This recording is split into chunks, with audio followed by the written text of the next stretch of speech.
Hello everyone, welcome to another video. In this video, I will show you how to change currency on Temu, on the Temu app. So if you're using Temu app, obviously as you can see currently I have it in pounds, but if you're using Temu app, you need to go and click on the Temu app. And then after you go to U tab, choose settings.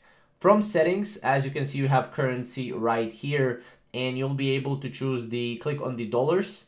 And here you'll be able to basically go and change your currency, right? Put your currency here.